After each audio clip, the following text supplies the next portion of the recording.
hands, wash our hands, wash our hands. This is the way we wash our hands, on a cold and frosty morning. But it were absurd to press this point too far. Sophisticated though the simplicity of Wilde is, it does actually spring with all its ritualistic tiptoeing straight out of his natural character. He was born artificial, and he was born with more childishness than the great majority of children. I like to picture him as a great Uranian baby, full of querulousness and peevishness, and eating greedily, with a sort of guileless wonder that anyone should scold him for it, every species of forbidden fruit that grows in the garden of life. How infantile really, when one thinks of it, and how humorously solemn the man's inordinate gravity over the touch of soft fabrics and the odor of rare perfumes. One seems to see him, a languid-limbed revenant with heavy-lidded drowsy eyes and voluptuous lips, emerging all swathed and wrapped in costly cerements out of the tomb of some Babylonian king. After all, it remains a tremendous triumph of personality, the manner in which this portly modern Antinous has taken captive our imagination. His influence is everywhere, like an odor, like an atmosphere, like a diffused flame. We cannot escape from him. In those ridiculous wit contests with Whistler, from which he always emerged defeated, how much more generous and careless and noble he appears than the wasp-like artist who could rap out so smartly the appropriate retort. He seems like a great lazy king, at such times, caught off his guard by some skipping and clever knave of his spoilt retinue. Perhaps even now no small a portion of the amused and astonished wonder he excites is due to the fact that he really had, what so few of us have, a veritable passion for precious stuffs and woven fabrics and ivory and cedar wood and beads of amber and orchid petals and pearl-tinted shells and lapis lazuli and attar of roses. It is open to doubt whether even among artists, there are many who share Wilde's Hellenic ecstasy in these things. This at any rate was no pose. He posed as a man of the world. He posed as an immoralist. He posed as a paradoxist. He posed in 1,000 perverse directions. But when it comes to the color and texture and odor and shape of beautiful and rare things, there, in his voluptuous delight in these, he was undeniably sincere. He was of course no learned virtuoso. But what does that matter? The real artist is seldom a patient collector or an encyclopedic authority. That is the role of museum people and of compilers of handbooks. Many thoroughly uninteresting minds know more about Assyrian pottery and Chinese pictures than Oscar Wilde knew about wild flowers. Knowledge, as he teaches us himself, and it is one of the profoundest of his doctrines, is nothing. Knowledge is external and incidental. The important thing is that one's senses should be passionately alive and one's imagination fearlessly far-reaching. We can embrace all the treasures of the Herods and all the riches of the Caesars as we lay our fingers upon a little silver coin, if the divine flame is within us, and, if not, we may excavate 1,000 buried cities and return learned and lean and empty. Well, people must make their own choice and go their own way. The world is wide, and nature has at least this in common with heaven, that it has many mansions. The feverish passion for fair things which obsessed Oscar Wilde and carried him so far is not for all the sons of men, nor even, in every hour of their lives, for those who most ardently answer to it. That feverishness burns itself out, that smouldering fire turns to cold ashes. Life flows on, though Salome, daughter of Herodias, lies crushed under the piled-up shields, and though in all the prisons of the world the damned grotesques make arabesques, like the wind upon the sand. Life flows on, and the quips and merry jests of Oscar Wilde, his artful artlessness, his insolence, his self-pity, his loyalty and fickleness, his sensuality and tenderness, only fill after all a small space in the heart's chamber of those who read him and stare at his plays and let him go. But there are a few for whom the tragic wantonness of that strange countenance, with the heavy eyelids and pouting mouth, means something not easily forgotten, not easily put by. To have seen Oscar Wilde and talked with him gives to such persons a strange significance, an almost religious value.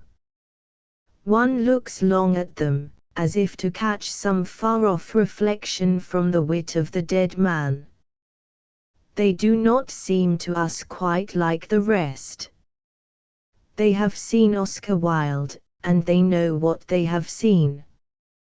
For when all has been said against him that can be said, it remains that Oscar Wilde, for good and for evil, in innocence and in excess, in orthodoxy and in rebellion, is a symbolic figure. It is indeed easy enough, when one is under the spell of the golden gaiety of his wit, to forget the essential and irresistible truth of so many of his utterances. That profound association between the sorrow that endureth forever and the pleasure that abideth for a moment, which he symbolizes under the parable of the image of bronze, has its place throughout all his work. It is a mistake to regard De Profundis as a recantation. It is a fulfillment, a completion, a rounding off. Like a black and a scarlet thread running through the whole tapestry of his tragic story are the two parallel motifs: the passion of the beauty which leads to destruction and the passion of the beauty which leads to life. It matters little whether he was or was not received into the church before he died. In the larger sense, he was always within those unexcluding walls, those spacious courts of the ecclesia of humanity. There was no trace in him, for all his caprices, of that Puritanism of denial which breaks the altars and shatters the idols at the bidding of scientific iconoclasm. What the anonymous instinct of humanity has rendered beautiful by building into it the golden monuments of forlorn hopes and washing it with the salt tears of desperate chances remained beautiful to him. From the narcissus flowers growing on the marble ledges of Parnassus, where Apollo still weeps for the death of Hyacinth and Pan still mourns the vanishing of Syrinx, to the passion flowers growing on the slopes of Calvary, he, this lover of idola and images, worships the white feet of the bearers of dead beauty, and finds in the tears of all the lovers of all the lost a revivifying rain that even in the midst of the dust of our degeneracy makes bloom once more, full of freshness and promise. The mystical red rose of the world's desire. The wit of his golden lads and girls in those superb comedies may soon fall a little faint and thin upon our ears. To the next generation it may seem as faded and old-fashioned as the wit of Congreve or Sheridan. Fashions of humor change more quickly than the fashions of manner or of dress. The only thing that gives immortality to human writing is the eternal bronze of a noble and imaginative style. Out of such divine material, with all his petulances and perversities, Oscar Wilde's style was hammered and beaten. For there is only one quarry of this most precious metal, and the same hand that shapes from it the sorrow that endureth forever must shape from it the pleasure that abideth for a moment, and the identity of these two with that immortal bronze is the symbol of the mystery of our life. The senses that are quickened by the knowledge of this mystery are not far from the ultimate secret. As with the thing sculptured, so with the sculptor. Oscar Wilde is a symbolic figure. Suspended judgment, the conclusion of any book which has tried to throw into momentary relief the great shadowy figures who have led and misled humanity, must necessarily be no more than a new suspension of judgment drawing its interest from the color of the mind of the individual making it, of judgment guarded from the impertinence of judicial decision by its confessed implication of radical subjectivity. The conclusion of any critical essay must in large measure be lame and halting, must indeed be a whispered warning to the reader to take what has gone before, however ardently expressed, with that wise pinch of true Attic salt which mitigates even a relative finality in these high things.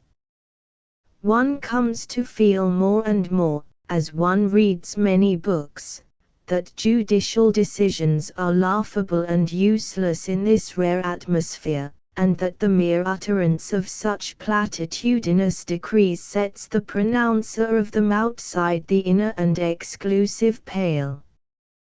One comes to feel more and more that all that any of us has a right to do is to set down as patiently and tenderly as he may the particular response, here or there, from this side or the other, as it chances to happen, that is aroused in his own soul by those historic works of art, which, whatever principle of selection it is that places them in our hands, have fallen somehow across our path. It might seem that a direct, natural and spontaneous response, of the kind I have in my mind, to these famous works, were easy enough of attainment. Nothing, on the contrary, is more difficult to secure or more seldom secured. One might almost hazard the paradox that the real art of criticism only begins when we shake ourselves free of all books and win access to that locked and sealed and uncut volume which is the book of our own feelings. The art of self-culture, one learns just that when youth's outward-looking curiosity and passion begin to ebb, is the art of freeing oneself from the influence of books so that one may enjoy what one is destined to enjoy without pedantry or scruple. And yet, by the profound law of the system of things, when one has thus freed oneself from the tyranny of literary catchwords and the dead weight of cultivated public opinion, one comes back to the world of books with an added zest. It is then, and only then, that one reads with real unscrupulousness, thinking solely of the pleasure, and nothing of the rectitude or propriety or adequacy of what we take up. And it is then that the great figures of the master writers appear in their true light, the light, that is to say, in which we, and not another, have visualized them, felt them, and reacted from them. It is wonderful what thrilling pleasures there are in store for us in literature when once we have cut ourselves adrift from all this superfluity of cultured opinion, and have given ourselves complete leave to love what we like and hate what we like and be indifferent to what we like, as the world swings round. I think the secret of making an exquisite use of literature so that it shall color and penetrate our days is only a small part of what the wisest Epicureans among us are concerned with attaining. I think it is one of the most precious benefits conferred on us by every new writer that he flings us back more deeply than ever upon ourselves. We draw out of him his vision, his peculiar atmosphere, his especial quality of mental and emotional tone. We savor this and assimilate it and store it up, as something which we have made our own and which is there to fall back upon when we want it. But beyond our enjoyment of this new increment to our treasury of feeling, we are driven inwards once more in a kind of intellectual rivalry with the very thing we have just acquired, and in precise proportion as it has seemed to us exciting and original we are roused in the depths of our mind to substitute something else for it, and this something else is nothing less than the evocation of our own originality, called up out of the hidden caverns of our being to claim its own creative place in the communion between our soul and the world. I can only speak for myself, but my own preference among writers will always be for those whose genius consists rather in creating a certain mental atmosphere than in hammering out isolated works of art, rounded and complete. For a flawless work of art is a thing for a moment, while that more penetrating projection of an original personality which one calls a mental or aesthetic atmosphere, is a thing that floats and flows and drifts and wavers, far beyond the boundaries of any limited creation. Such an atmosphere, such a vague intellectual music, in the air about us, is the thing that really challenges the responsive spirit in ourselves, challenges it and rouses it to take the part which it has a right to take, the part which it alone can take, in recreating the world for us in accordance with our natural fatality. It is only by the process of gradual disillusionment that we come at last to recognize what we ourselves, undistracted now by any external authority, need and require from the genius of the past. For my own part, looking over the great names included in the foregoing essays, I am at this moment drawn instinctively only to two among them all, to William Blake and to Paul Verlaine. And this is an indication to me that what my own soul requires is not philosophy or psychology or wit or sublimity, but a certain delicate transmutation of the little casual things that cross my way, and a certain faint, low, sweet music, rumoring from indistinguishable horizons, and bringing me vague rare thoughts, cool and quiet and deep and magical, such as have no concern with the clamor and brutality of the crowd. The greater number of the writers who have dominated us, in the pages that go before, belong to the Latin race, and I cannot but feel that it is to this race that civilization must come more and more to return in its search for the grandeur and pathos, the humanity and irony of that attitude of mind which serves our spirits best as we struggle on through the confusions and bewilderments of our way. There is a tendency observable here and there, though the genuinely great minds who give their adherence to it are few and far between, to speak as though the race element in literature were a thing better away, a thing whose place might be taken by a sort of attenuated idealistic amalgam of all the race elements in the world, or by something which has no race element in it at all, something international, interracial, humanitarian and cosmopolitan. People to whom this thin thing appeals often speak quite lightly of blending the traditions of East and West, of Saxon and Celt, of Latin and Teuton, of Scandinavian and Slav. They do not see that you might as well speak of blending the temperaments of two opposite types of human personality. They do not see that the whole interest of life depends upon these contrasts.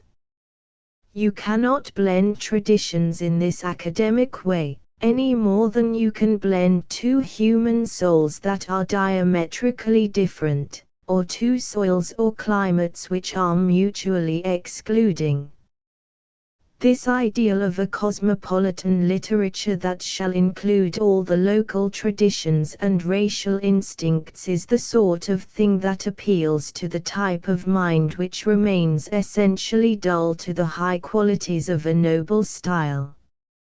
No, it is not cosmopolitan literature that we want. It was not of cosmopolitan literature that Goethe was thinking when he used that term "I am a good European," which Nietzsche found so suggestive. It was of classical literature, of literature which, whatever its racial quality, has not lost touch with the civilized traditions of Athens and Rome. In art, as in everything else, we must worship our dead, and the attempt to substitute a vague idealized cosmopolitanism for the living passionate localized traditions that spring like trees and flowers out of a particular soil, out of a soil made dear to us by the ashes of our fathers and consecrated by 1,000 pious usages, is an attempt that can result in no great magical works.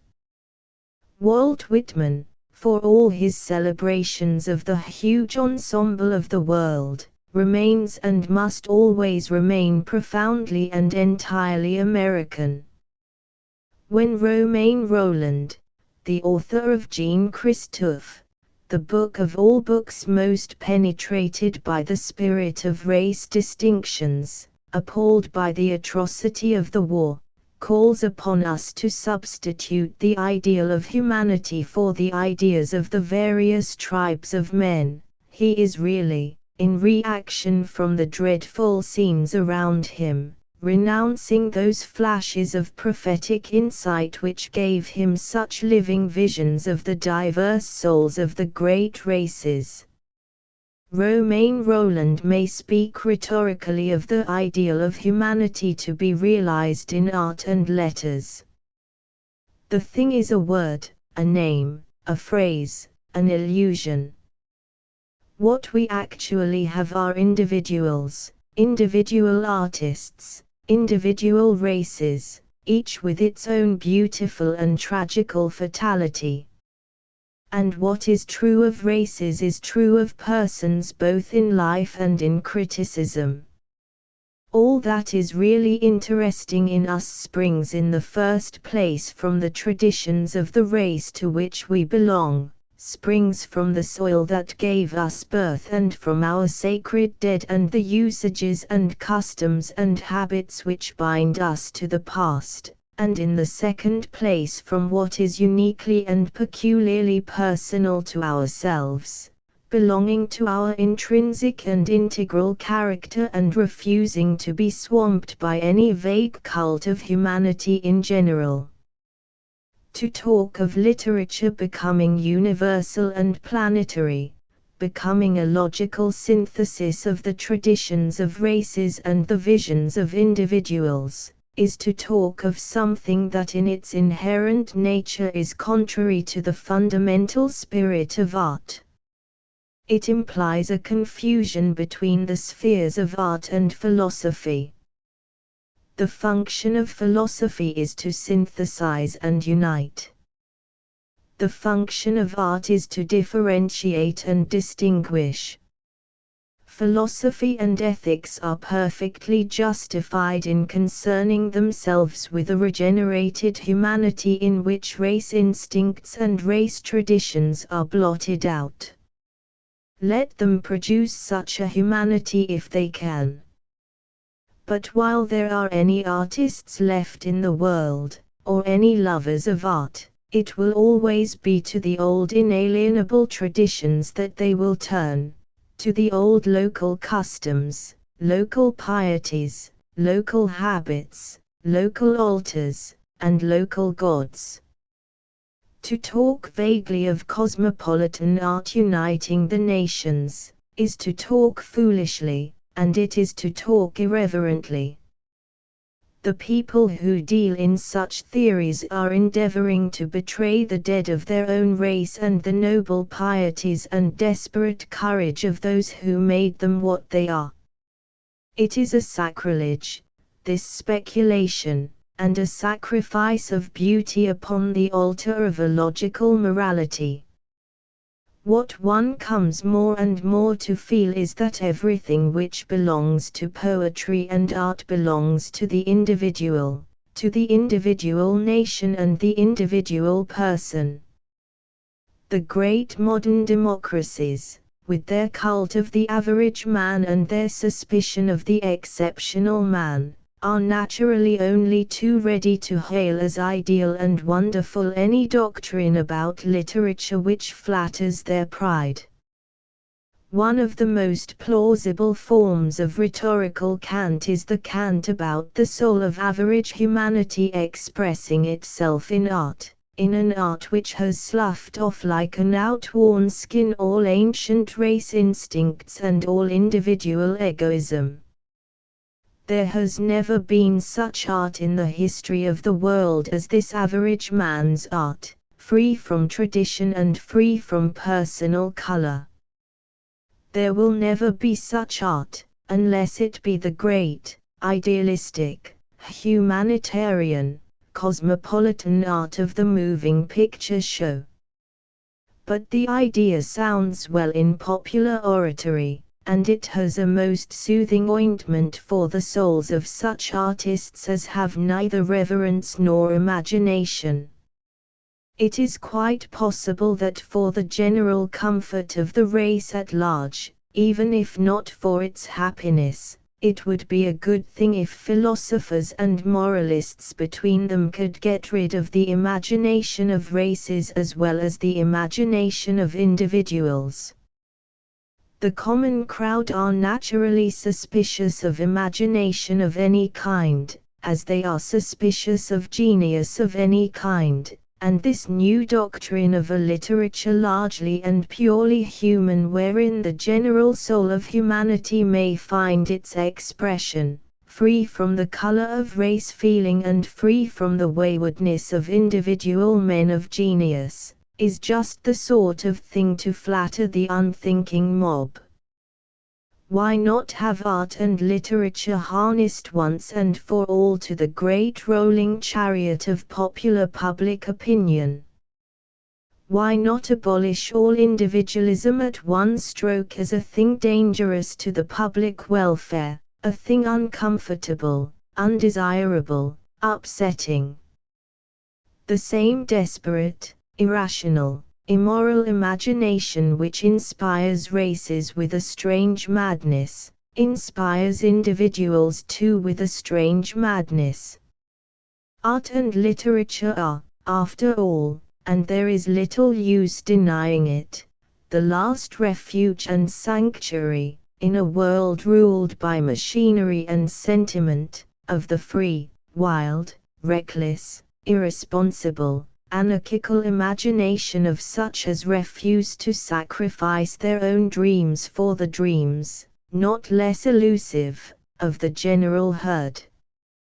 We have to face the fact, bitter and melancholy though it may be, that in our great bourgeois-dominated democracies the majority of people would like to trample out the flame of genius altogether, trample it out as something inimical to their peace. Dante, Shakespeare, Goethe, Balzac, were all completely aware of this instinctive hatred with which the mob of men regard what is exceptional and rare. The Hamlet spirit of the author of Coriolanus must chuckle bitterly in that grave in Stratford-on-Avon when he learns that the new ideal is the ideal of cosmopolitan literature expressing the soul of the average man. The clash is bound to come sooner or later between public opinion, concerned to preserve the comfort of its illusions, and the art of the individual artist playing, in noble irresponsibility, with all illusions. It was his consciousness of this, of the natural antagonism of the mob and its leaders to all great literature, that made Goethe draw back so coldly and proudly from the popular tendencies of his time, and seek refuge among the great individualistic spirits of the classic civilizations. And what Goethe, the good European, did in his hour, the more classical among European writers of our own day do still. The great style, the style which is like gold and bronze in an age of clay and rubble, remains as the only sure refuge we have from the howling vulgarities of our generation.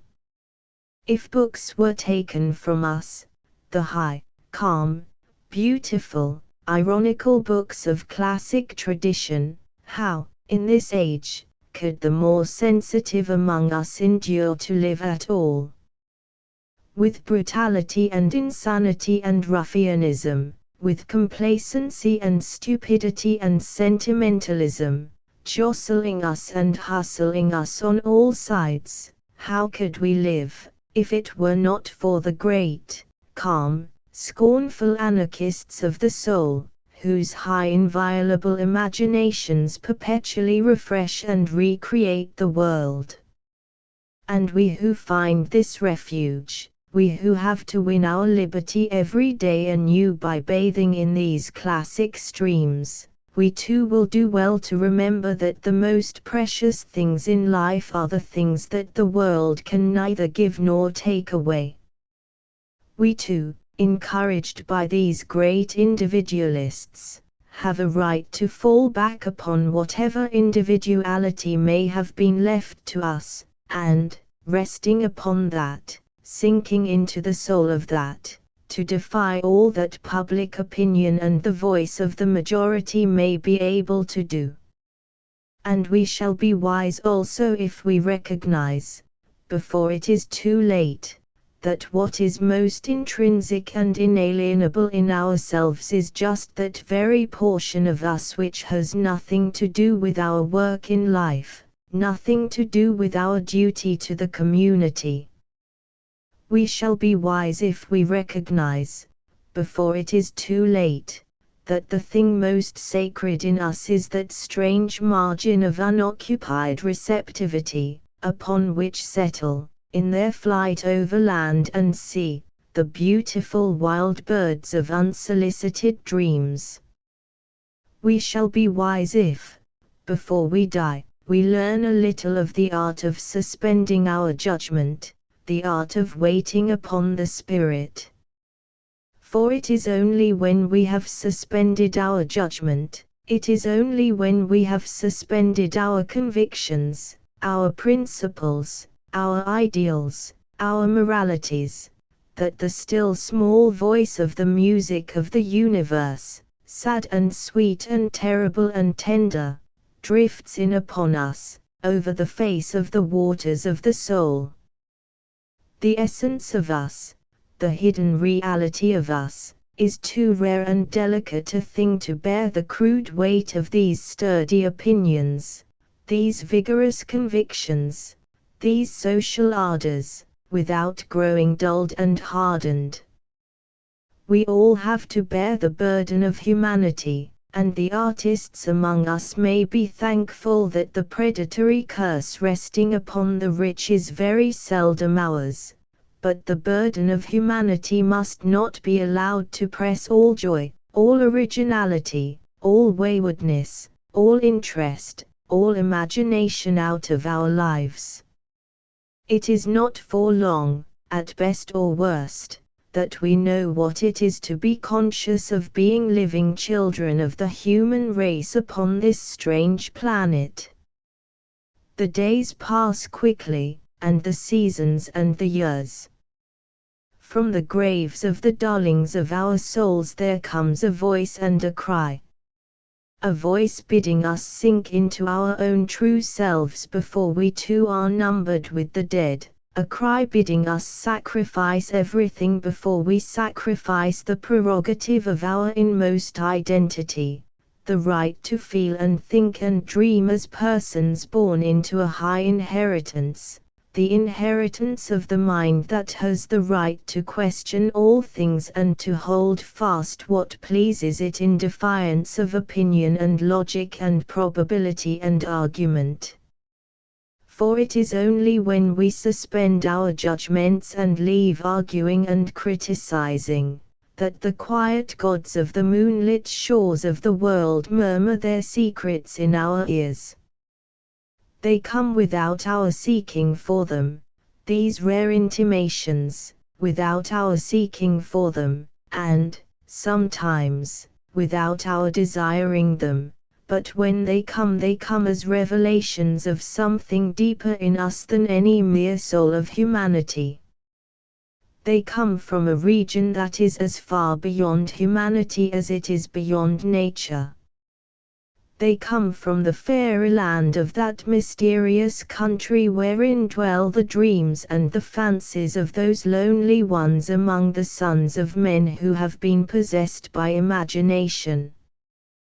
They come from the unknown land where those inhabit who are, as the psalmist says, free among the dead.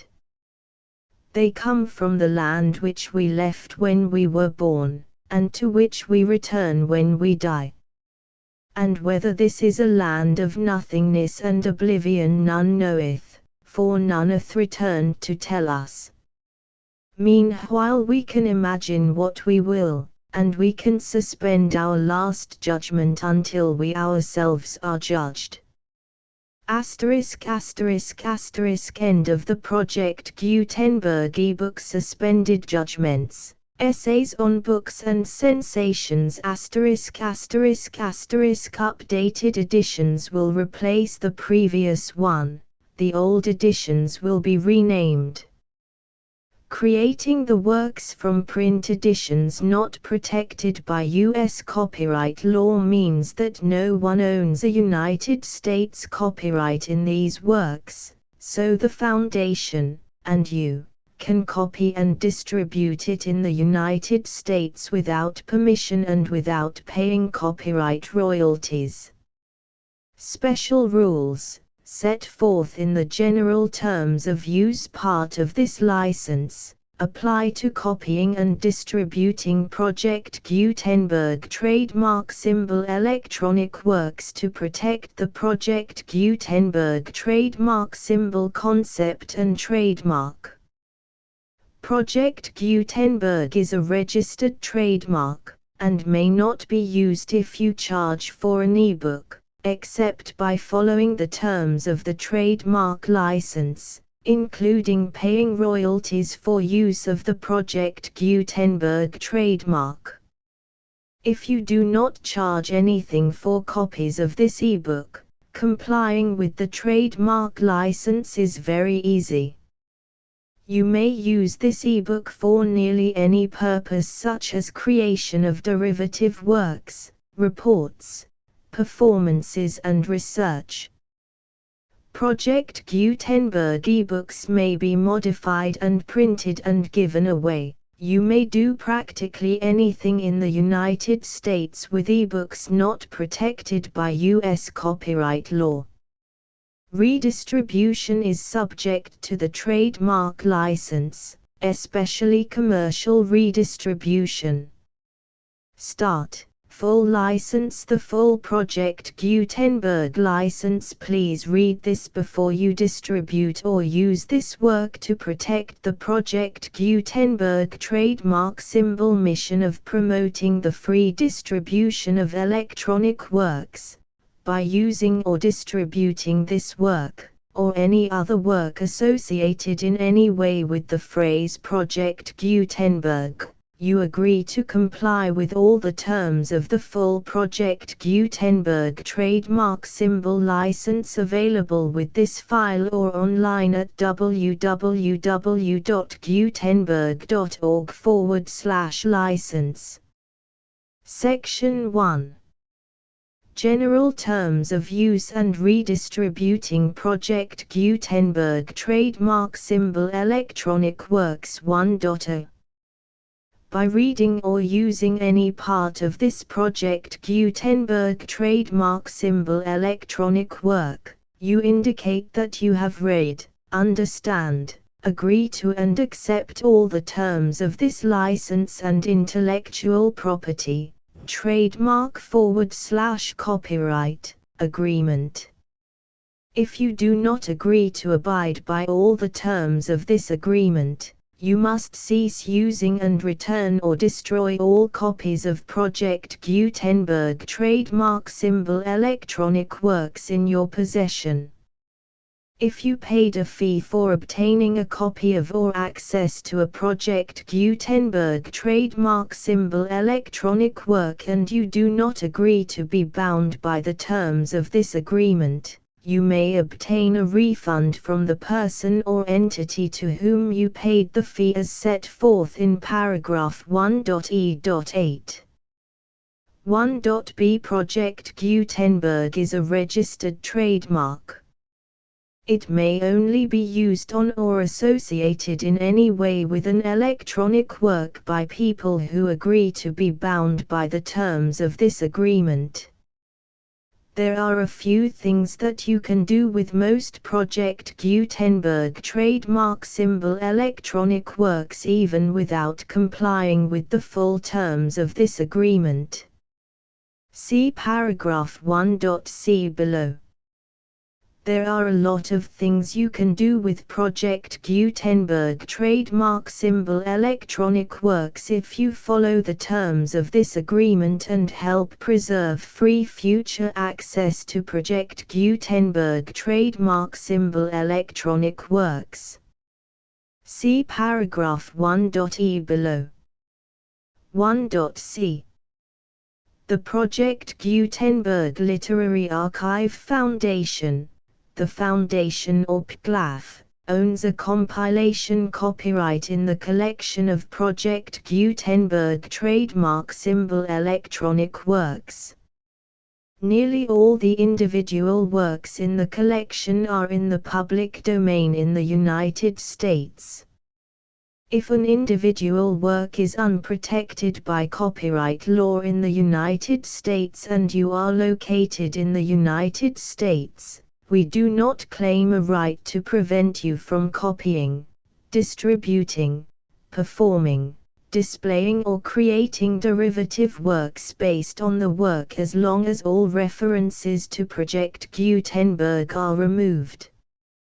Of course, we hope that you will support the Project Gutenberg trademark symbol mission of promoting free access to electronic works by freely sharing Project Gutenberg trademark symbol works in compliance with the terms of this agreement for keeping the Project Gutenberg trademark symbol name associated with the work.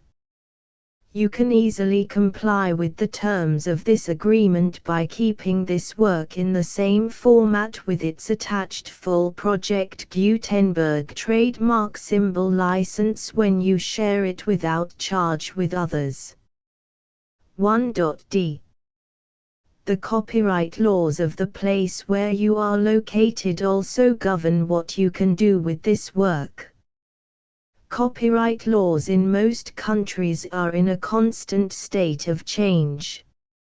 If you are outside the United States, check the laws of your country in addition to the terms of this agreement before downloading, copying, displaying, performing, distributing or creating derivative works based on this work or any other Project Gutenberg trademark symbol work.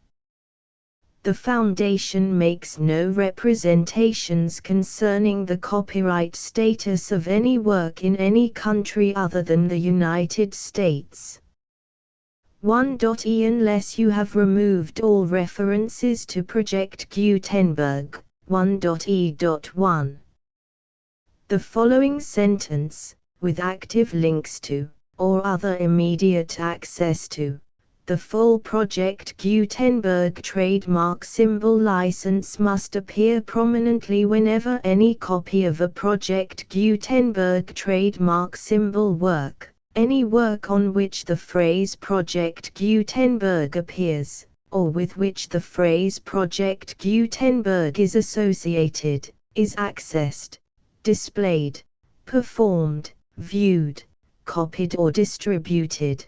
This ebook is for the use of anyone anywhere in the United States and most other parts of the world at no cost and with almost no restrictions whatsoever. You may copy it, give it away or reuse it under the terms of the Project Gutenberg license included with this ebook or online at www.gutenberg.org. If you are not located in the United States, you will have to check the laws of the country where you are located before using this ebook. 1.e.2. If an individual Project Gutenberg trademark symbol electronic work is derived from texts not protected by U.S. copyright law, does not contain a notice indicating that it is posted with permission of the copyright holder, the work can be copied and distributed to anyone in the United States without paying any fees or charges. If you are redistributing or providing access to a work with the phrase Project Gutenberg associated with or appearing on the work, you must comply either with the requirements of paragraphs 1.e.1 through 1.e.7 or obtain permission for the use of the work and the Project Gutenberg trademark symbol trademark as set forth in paragraphs 1.e.8 or 1.e.9. 1.e.3. If an individual Project Gutenberg trademark symbol electronic work is posted with the permission of the copyright holder, your use and distribution must comply with both paragraphs 1.e.1 through 1.e.7 and any additional terms imposed by the copyright holder. Additional terms will be linked to the Project Gutenberg trademark symbol license for all works posted with the permission of the copyright holder found at the beginning of this work. 1.e.4. Do not unlink or detach or remove the full Project Gutenberg trademark symbol license terms from this work, or any files containing a part of this work or any other work associated with Project Gutenberg trademark symbol. 1.e.5. Do not copy, display, perform, distribute or redistribute this electronic work, or any part of this electronic work, without prominently displaying the sentence set forth in paragraph 1.e.1 with active links or immediate access to the full terms of the Project Gutenberg trademark symbol license. 1.e.6. You may convert to and distribute this work in any binary, compressed, marked up, non-proprietary or proprietary form, including any word processing or hypertext form. However, if you provide access to or distribute copies of a Project Gutenberg trademark symbol work in a format other than plain vanilla ASCII or other format used in the official version posted on the official Project Gutenberg trademark symbol website, www.gutenberg.org, You must, at no additional cost, fee or expense to the user, provide a copy, a means of exporting a copy, or a means of obtaining a copy upon request, of the work in its original plain vanilla ASCII or other form. Any alternate format must include the full Project Gutenberg trademark symbol license as specified in paragraph 1.e.1. 1.e.7. Do not charge a fee for access to, viewing, displaying, performing, copying or distributing any Project Gutenberg trademark symbol works unless you comply with paragraph 1.e.8 or 1.e.9. 1.e.8. You may charge a reasonable fee for copies of or providing access to or distributing Project Gutenberg trademark symbol electronic works provided that you pay a royalty fee of 20% of the gross profits you derive from the use of Project Gutenberg trademark symbol works calculated using the method you already use to calculate your applicable taxes. The fee is owed to the owner of the Project Gutenberg trademark symbol trademark, but he has agreed to donate royalties under this paragraph to the Project Gutenberg Literary Archive Foundation. Royalty payments must be paid within 60 days following each date on which you prepare, or are legally required to prepare, your periodic tax returns.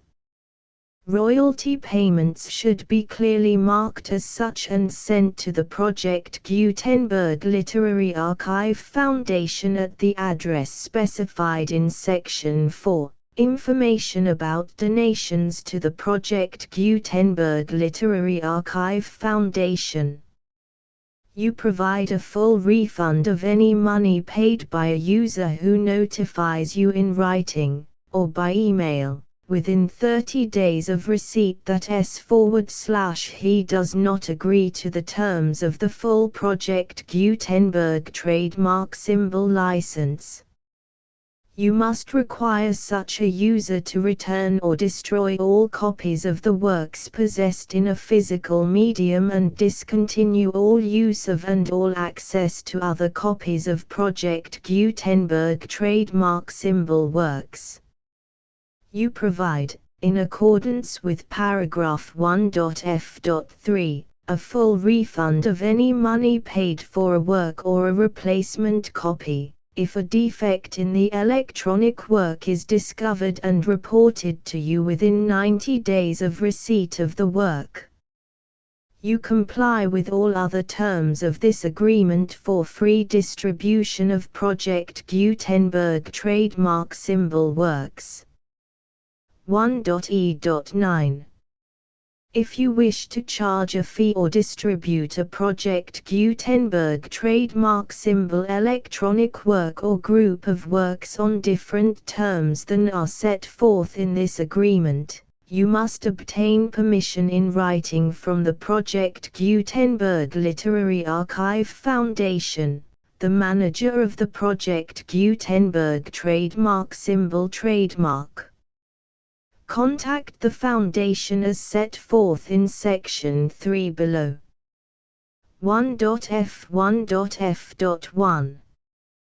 Project Gutenberg volunteers and employees expend considerable effort to identify, do copyright research on, transcribe and proofread works not protected by U.S. copyright law in creating the Project Gutenberg trademark symbol collection.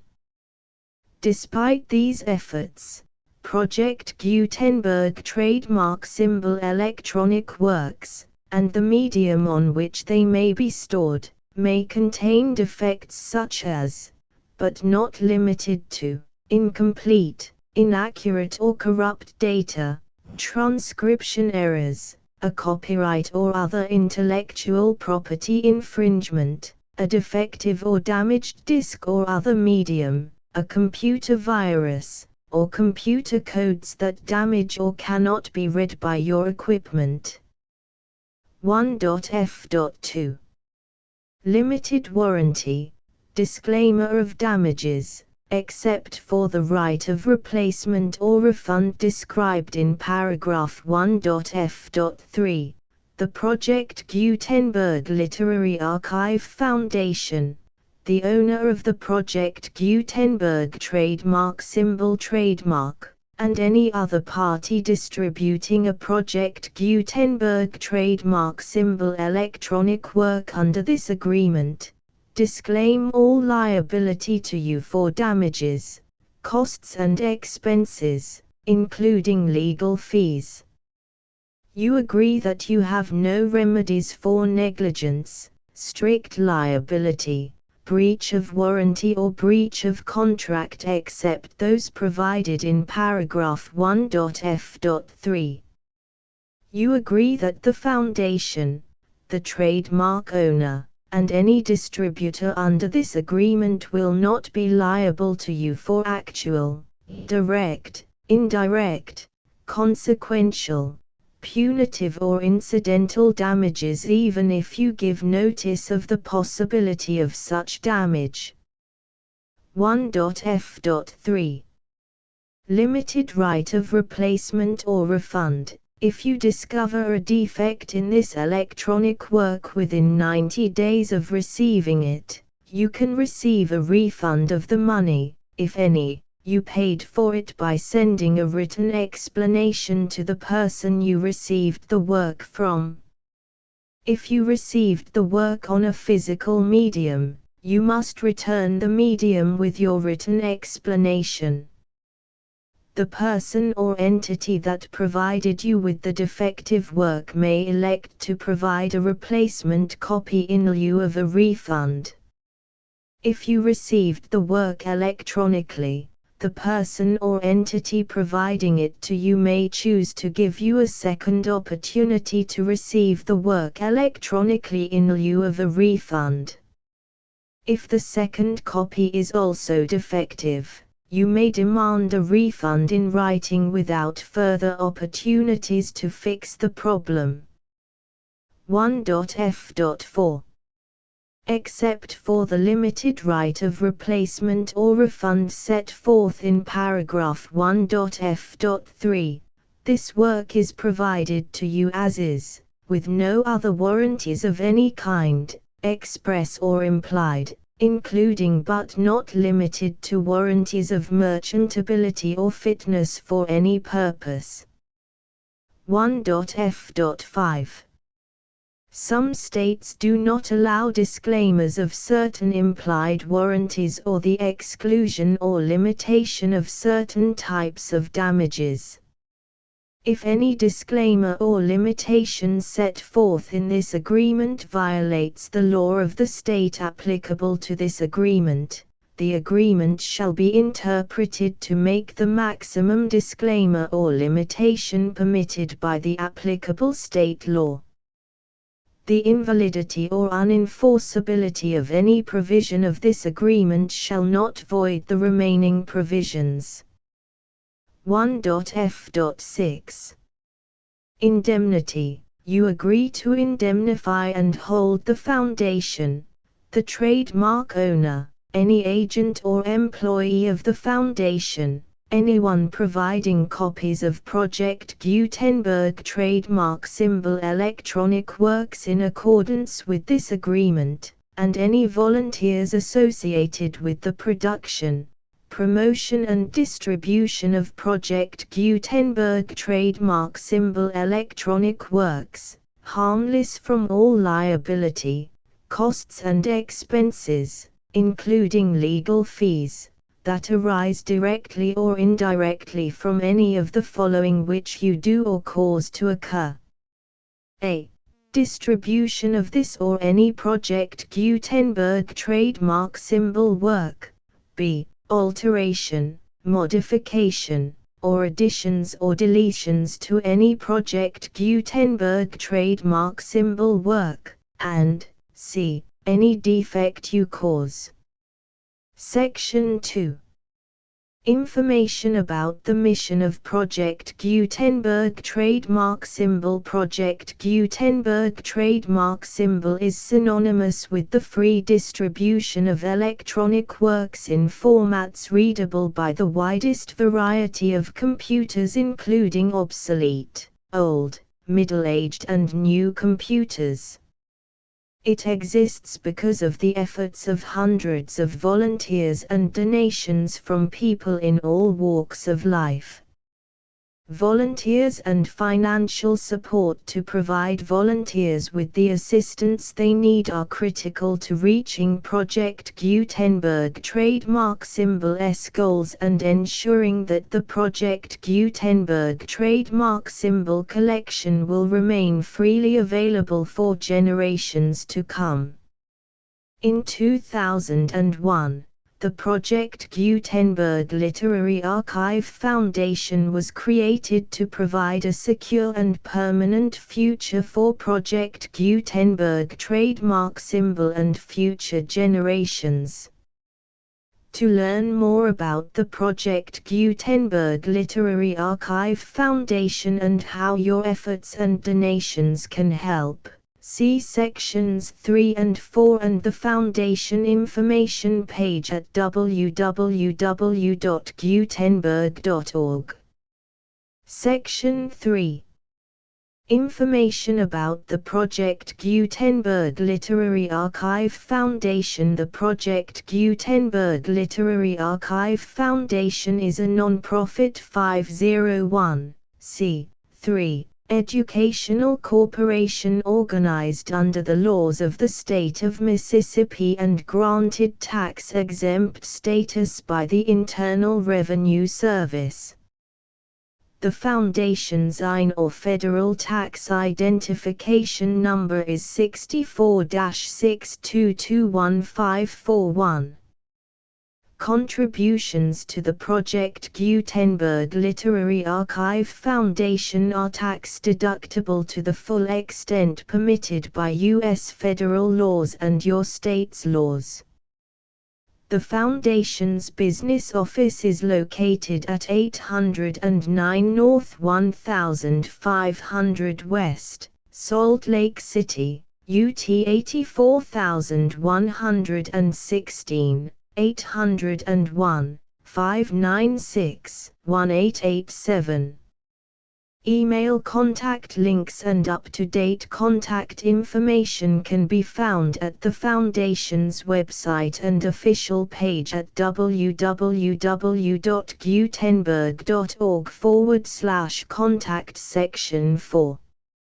Information about donations to the Project Gutenberg Literary Archive Foundation. Project Gutenberg trademark symbol depends upon and cannot survive without widespread public support and donations to carry out its mission of increasing the number of public domain and licensed works that can be freely distributed in machine-readable form accessible by the widest array of equipment, including outdated equipment. Many small donations, $1 to $5,000, are particularly important to maintaining tax-exempt status with the IRS. The Foundation is committed to complying with the laws regulating charities and charitable donations in all 50 states of the United States. Compliance requirements are not uniform and it takes a considerable effort, much paperwork and many fees to meet and keep up with these requirements. We do not solicit donations in locations where we have not received written confirmation of compliance. To send donations or determine the status of compliance for any particular state, visit www.gutenberg.org/donate.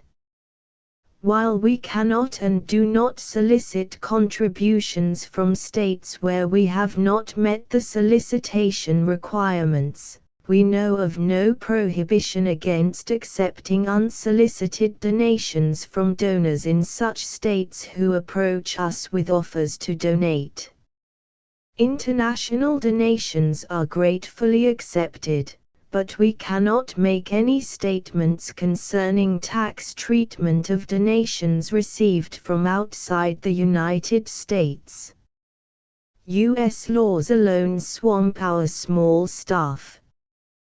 Please check the Project Gutenberg web pages for current donation methods and addresses.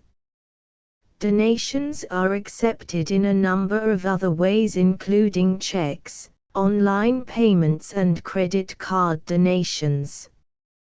To donate, please visit www.gutenberg.org/donate.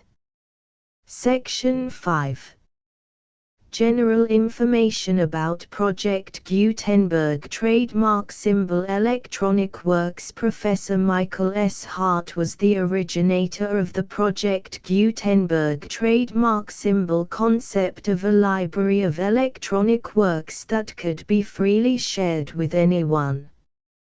For 40 years, he produced and distributed Project Gutenberg trademark symbol ebooks with only a loose network of volunteer support. Project Gutenberg trademark symbol ebooks are often created from several printed editions, all of which are confirmed as not protected by copyright in the US unless a copyright notice is included. Thus, we do not necessarily keep ebooks in compliance with any particular paper edition. Most people start at our website, which has the main PG search facility, www.gutenberg.org. This website includes information about Project Gutenberg trademark symbol, including how to make donations to the Project Gutenberg Literary Archive Foundation, how to help produce our new ebooks, and how to subscribe to our email newsletter to hear about new ebooks.